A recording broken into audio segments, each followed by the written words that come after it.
Hi everyone, আজকে মোটামুটি একটা বড় ভিডিও নিয়ে এসেছি। আমি বানাবো হচ্ছে স্টাফড চিলি পেপার।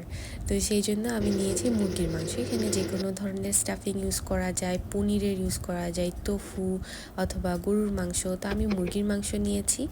তারপরে এখানে নিয়েছি হচ্ছে ছোট ছোট কমলা আর হচ্ছে হলুদ চিলি পেপার বা হচ্ছে ক্যাপসিকাম।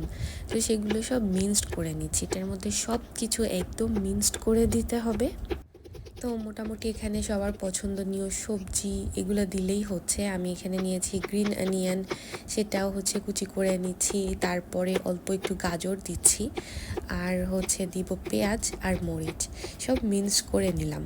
তারপর হচ্ছে ব্লেন্ড করে রাখা মাংসটা বাটিতে ঢেলে নিচ্ছি। তারপরে সব সবজি যেগুলো কুচিয়ে রেখেছি সেগুলো মিক্স করব। তো এটা হচ্ছে বেসিক্যালি কোরিয়ান স্টাফড চিলির যে রেসিপি সেটাই আমি ফলো করছি। তো সেই জন্য এখানে আমি নিয়েছি 1 চা চামচ রসুন বাটা, কিছু গোলমরিচ গুঁড়ো দিচ্ছি, আর 2 টেবিল চামচ মতো আর কি সয়া সস দিয়ে মিক্স করে রেডি করে রাখছি। চাইলে এটাতে অল্প একটু চিনিও দিতে পারেন। তারপর আমি এখানে নিয়েছি চিলি পেপার, এগুলো ধুয়ে নিয়ে টিস্যু দিয়ে ভালো করে মুছে নিচ্ছি।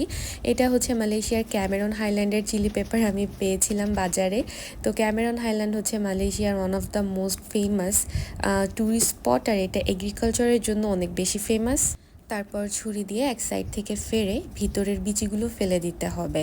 And please don't forget to wire the gloves, because আমার আগের এক্সপিরিয়েন্স থেকে বলছি, আমি ফার্স্ট যখন এই আইটেমটা ট্রাই করেছিলাম আমি ভেবেছি এই চিলি পেপার তো ঝাল হয় না খেতে, তাহলে আর কি সমস্যা, এই জন্য আমি গ্লাভস পরিনি। আমি ডাইরেক্টলি খালি হাতে আর কি বিচি ছাড়াতে যে 4 ঘন্টা পর্যন্ত আমার হাত জ্বলেছিল এবং হাত লাল হয়েছিল, এত ডেঞ্জারাস এগুলা।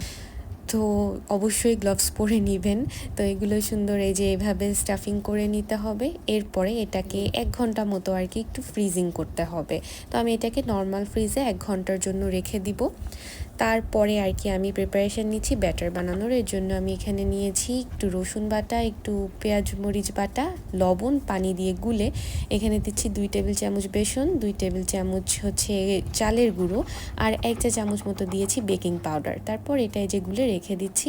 দেন ফ্রিজিং করা চিলি পেপারগুলো বের করে এটাতে এক এক করে আমি একটু কর্নফ্লাওয়ার মেখে নিচ্ছি। কর্নফ্লাওয়ার দেওয়ার কারণ, কর্নফ্লাওয়ারটা উপরে লেয়ার থাকলে বা ময়দাও দেওয়া যায়, যাতে হচ্ছে যে ব্যাটারটা এটাতে ভালো মতো স্টিক হয়। তারপরে আর কি এই যে ডুবো তেলে ভাজা শুরু করলাম।